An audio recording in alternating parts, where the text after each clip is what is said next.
A paz do Senhor para todos, amém? Glória a Deus. Eu quero agradecer a Deus pela oportunidade de poder fazer parte. Aliás, é o segundo ano, né? Pela segunda vez eu estou aqui pregando. E eu vi o pastor falando que é amigo dele há tanto tempo. Eu não posso ser porque sou muito mais novo. Mas eu fico muito honrado porque eu sei que aqui nesse momento muitas pessoas poderiam, o seu relacionamento, a sua rede de relacionamento é muito grande. Mas eu entendo também que Deus tem me proporcionado muita responsabilidade. Uma delas é poder estar aqui num momento como esse. Agradeço a Deus por sua vida, pastor Silas, agradeço por sua vida, presidente Jair Messias Bolsonaro, agradeço por sua vida, Cláudio Castro. Entendemos que estamos num momento muito especial, mas como disse o presidente, a autoridade maior, né, eu diria que aqui eu tenho duas autoridades, ou grandes autoridades aqui, a autoridade política maior do meu país, e uma das autoridades, eu não vou dizer a maior, mas uma das maiores autoridades eclesiásticas do meu país, o pastor Silas. E aí eu também me pergunto, quando era para falar no aniversário dele, o que eu ia falar. Aí eu fui pegando uns textos que todo mundo foi usando antes de mim, e eu fui ficando sem texto nenhum. O último eu ia falar de Pedro lançando a rede. Aí veio o governador e pegou o texto. Mateus capítulo 14, verso 22. O texto diz assim: E logo ordenou Jesus que os seus discípulos entrassem no barco e fosse... Estão procurando ainda? Mateus. É porque tem... Não pode demorar muito não, irmão. Mateus, é o primeiro do Novo Testamento. O capítulo 14 é depois do 13.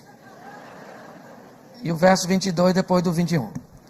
Diz assim: E logo ordenou Jesus aos seus discípulos que entrasse no barco e fosse adiante dele para o outro lado, enquanto ele despedia a multidão. Despedida a multidão, subiu ao monte a orar à parte. Chegada já à tarde, estava ali só. O barco estava no meio do mar, açoitado pelas ondas, porque o vento era contrário.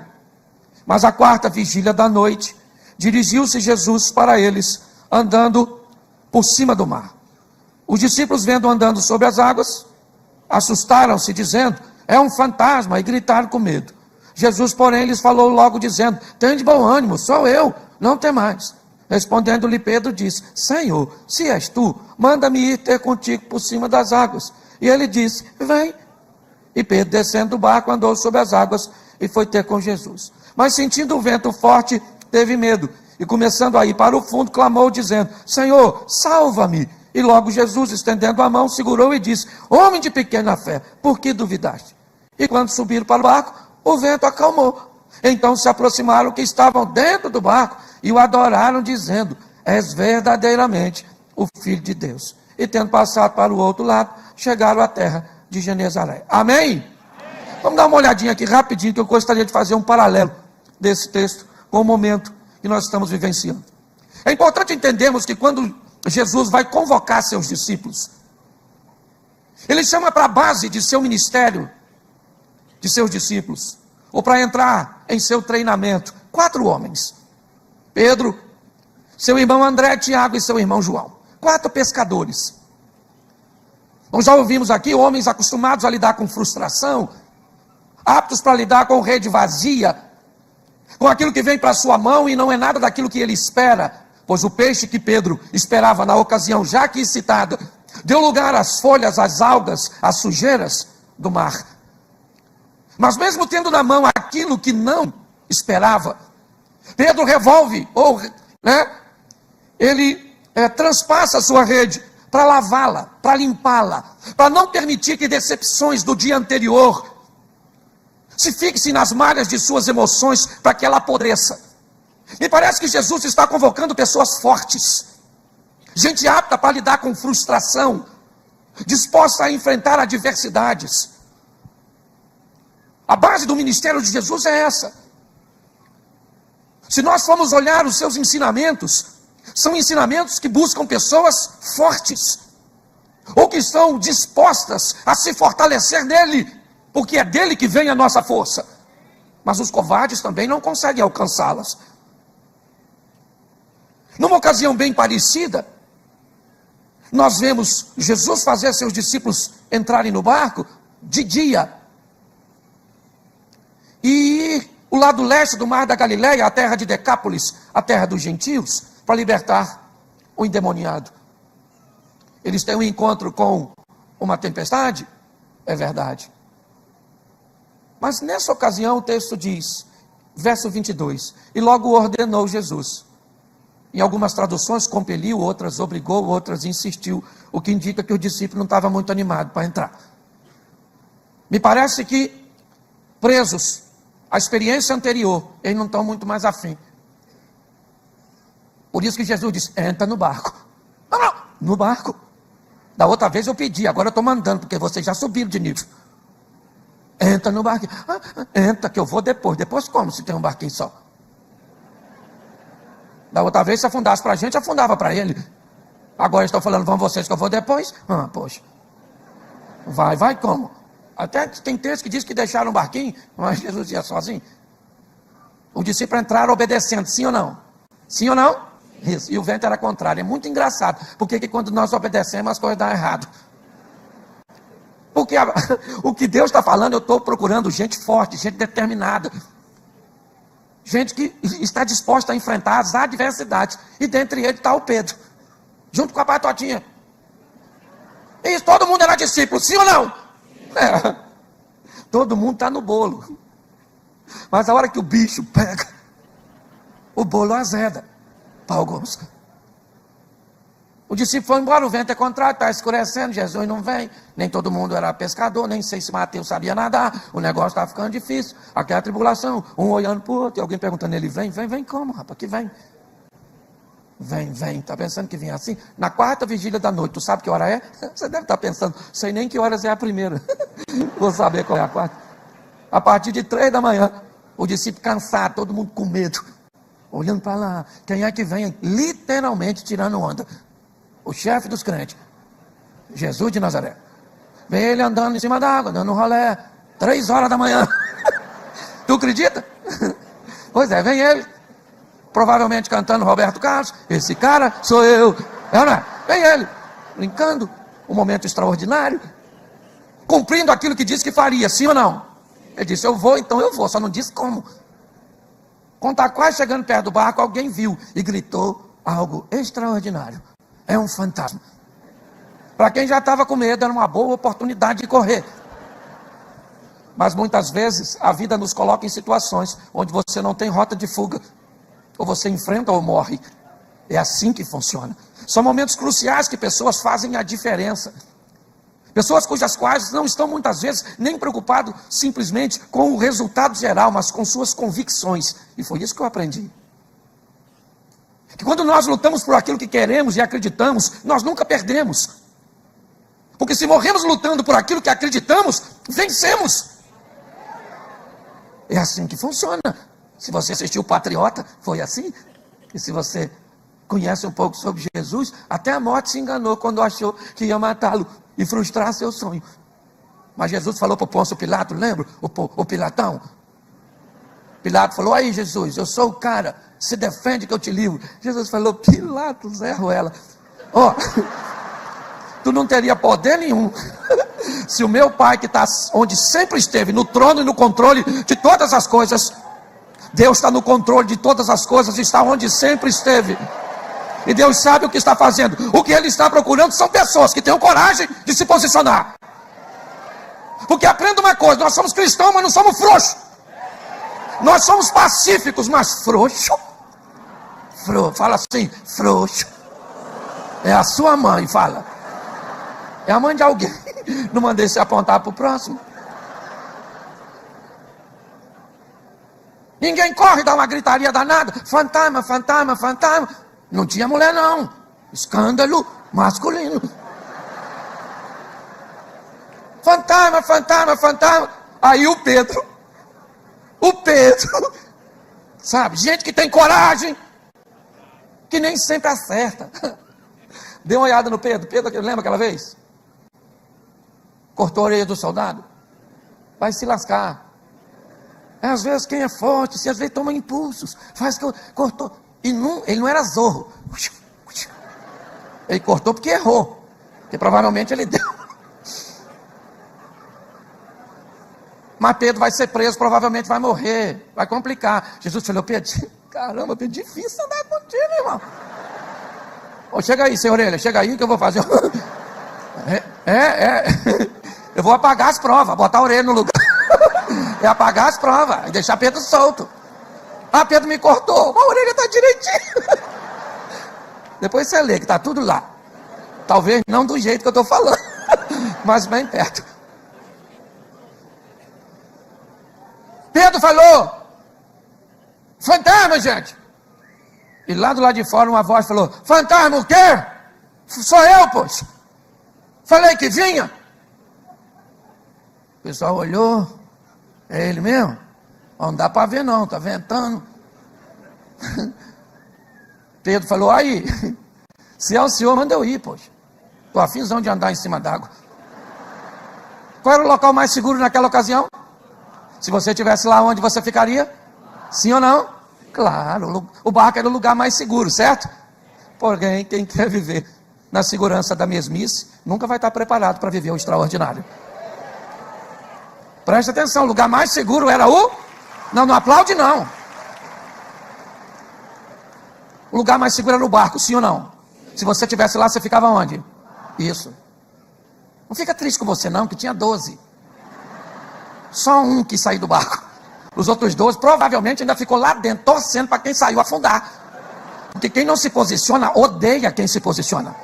Quem não faz, detesta ver você fazendo. Quem não vai, detesta ver você indo. Você está entendendo? Eu imagino, aliás, olhe para mim. Tiago e João era sócio de Pedro. Se Pedro morre afogado, diminui.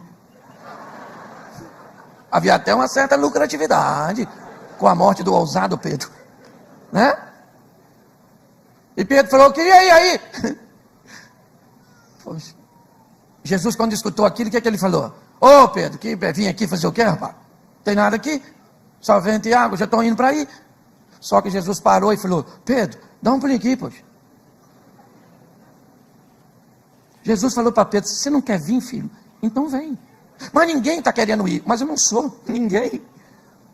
Mas todo mundo está no barco, mas eu não sou todo mundo, meu irmão. Eu não sou todo mundo.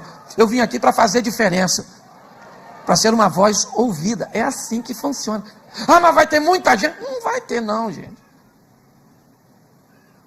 Eu fui no dia 7 de setembro, ano passado, na Paulista, tirei uma foto com a bandeira do Brasil. Só tirei uma foto com a bandeira. Uma foto com a bandeira do Brasil. No dia 8, 63 mil pessoas pararam de me seguir. E aí, no dia 8 ainda, eu postei, ó, amanhã vai fazer 3 dias que vocês foram embora. Manda lembrança. Deixa eu falar uma coisa para você. Você tem que aprender a se posicionar. Escute o que eu estou te falando. Olha só. O Pedro falou, eu quero ir. Jesus falou, então vem, mano. Se você está afim de ir, vem. Pedro levantou, saiu do barco, acho que assim, ó. Segurando no barco assim, ó. É para ir mesmo, gente? Será que é ele? João, você que conhece ele bem. Vê se é, João. E João falou, vai filho, vai, já está aí fora mesmo. E lá vai ele. Andando sobre as águas, olhando para Jesus. Enquanto você está olhando para Jesus, enquanto você está com foco. Mas no meio do caminho, gente, porque Pedro é gente. Pedro falou, nossa, isso que eu estou fazendo é perigosíssimo, hein? E aí ele começa a afundar, sim ou não? Aí Jesus, note que ele está tão pertinho que Jesus só estendeu a mão. E falou, Pedro, segura aqui, homem de pouca fé. Bom, se Pedro era de pouca fé, quem ficou no barco é de pouco o quê? Um chazinho bem fraquinho, né? Pastor, o que você quer com isso? Eu quero fazer um fechamento que mostre para você que a maioria de nós queremos viver o incrível, o sensacional, o extraordinário. Queremos fazer a diferença. mas não queremos sair do barco. Queremos fazer o que todo mundo está fazendo, mas não temos coragem de nos posicionar, de dizer, eu quero ir aí. Para quê? Para estar perto de ti, dos teus valores, dos teus princípios, dos teus conceitos. Mas talvez eu não tenha muita gente para caminhar contigo. Aliás, lá fora, Pedro estava basicamente sozinho. Quem estava era só. Então, se você quer que muita gente esteja atrás de você,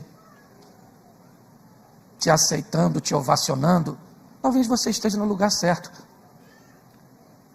Nesse ambiente onde você tem muito desconforto de se posicionar. Mas fique tranquilo, com você ou sem você, nós vamos vencer, porque o nosso general é Cristo. Nós só gostaríamos, pelo menos, que você tivesse coragem de dizer depois que não fez parte da nossa vitória. Ok? É só isso. Há um respeito em não se posicionar, mas por favor, quando nós vencermos, porque nós vamos vencer. A nossa nação, não estou falando de um homem, não, nós não seguimos homens, nós seguimos uma visão. É isso, e é isso, é atrás disso que nós estamos lutando, de nossos filhos, de nossos netos. Hoje ele está fazendo 64 anos. Ele luta muito mais por aqueles que estão ali do que por si mesmo. É aí, ó, o presidente está do seu lado aí.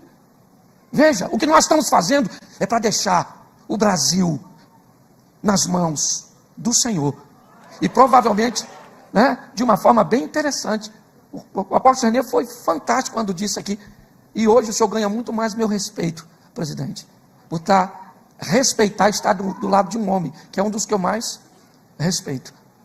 Então é importante nós entendermos isso. O que está acontecendo. Quando nós olhamos aqui, vamos imaginar que fosse aniversário do Tiago. Depois desse episódio que eu acabei de ler. Todo mundo foi fazer um culto em agradecimento à vida do apóstolo Tiago. E aí os discípulos que eram amigos de Tiago estão lá e dizem, olha gente, nós gostaríamos de contar um testemunho para vocês.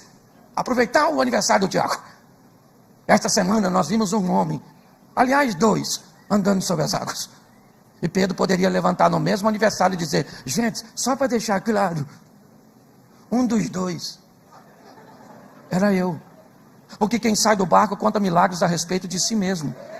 Enquanto quem fica no barco só conta a história dos outros. O barco hoje é a nossa nação. E ela pede de nós um posicionamento. Eu quero agradecer porque o Senhor tem inspirado pastores, mas também tem acovardado muitos. Mas nós entendemos, não é para todo mundo não, querido. Então, a sua vida nos inspira, é verdade. E eu também me considero amigo, nem sei, porque a gente é legal falar que é amigo de gente importante. Então eu vim subindo os pastores aqui, né? Subi o sábado, falei, meu amigo. Foi subindo, meu amigo. Sentou perto de mim, ministro, já vira meu amigo. Mas eu sou muito honrado. E eu posso dizer que já vi o senhor cometer erros. Já vi. Mas são muito mais acertos do que erros. E eu louvo a Deus por sua vida. Muito obrigado pela honra de poder estar aqui. Não vou nem continuar falando, senão eu vou chorar. Mas que o Senhor continue sendo essa voz profética. Eu só queria terminar fazendo uma coisa, me permita fazer isso, talvez eu bagunce um pouquinho o protocolo, mas eu queria orar por sua família, pastor Seus. Eu queria que o senhor viesse com sua esposa, seus filhos, netos, nora, a turma toda, genro, a turma que estiver aqui. Nós vamos entregar essa família, porque não é fácil não, meu irmão. Ser filho de Silas Malafaia, ser esposa de Silas Malafaia, ser neto de Silas Malafaia. Vamos agradecer a Deus por essa família, uma família tão preciosa. Glória a Deus, é isso aí. Eu queria que você ficasse de pé, obviamente quem está sentado. Quem está de pé é só continuar. Certo? Estenda suas mãos para cá, vamos agradecer a Deus. Está todo mundo aqui? Isso. Estenda suas mãos para cá. Senhor nosso Deus e Pai, em nome de Jesus nós queremos te agradecer pela vida do teu filho e por aquilo que o Senhor tem entregue em suas mãos. Em primeiro lugar eu quero pedir pela vida do teu filho, por sua saúde, pelos seus relacionamentos, mas principalmente com o relacionamento que ele mantém contigo, ó Pai. Em nome de Jesus, dê ao teu filho cada vez mais sabedoria, conhecimento e revelação. Em nome de Jesus, Abençoa, ó Pai. Nós abençoamos porque reconhecemos a importância do teu filho. Abençoa a pastora Elisete. Abençoa o casamento desses dois. Muito obrigado, ó Deus, em nome de Jesus, pelo revezamento que eles fazem ao longo de tantos anos. Muitas vezes um pouco mais fraco que o outro, e um servindo de apoio. Continua abençoando a tua filha, ó Pai, dando a ela sabedoria para lidar com todos os momentos. Abençoa os filhos dos teus filhos, seus genros, nora. Pai, em nome de Jesus, essas crianças, abençoa, e que eles possam entender que eles fazem parte de um projeto, ó Deus, que começou muito antes deles, e que um dia ainda vai chegar neles, e que esses meninos e meninas andem em boas companhias, possam ir bem em seus estudos, que eles possam ter saúde, serem bons filhos, irmãos, que possam ser bons profissionais, boas esposas, maridos, pais e mães, mas que essa família seja sempre uma família sacerdotal. Nós abençoamos a sua vida, pastor Silas Malafaia, e toda a sua casa e seu ministério, e declaramos que o Senhor é a tua força, que a vara e o cajado do Senhor é o que te sustenta. Declaramos que o Senhor é casado para sempre, e que seus filhos são flechas, que o Senhor puxa para perto para enviar para longe. Te damos graças por tudo, em nome de Jesus. Você pode dizer amém? Meus parabéns, muito obrigado. Parabéns, amigo. Obrigado. Passa alguém aqui. Fica,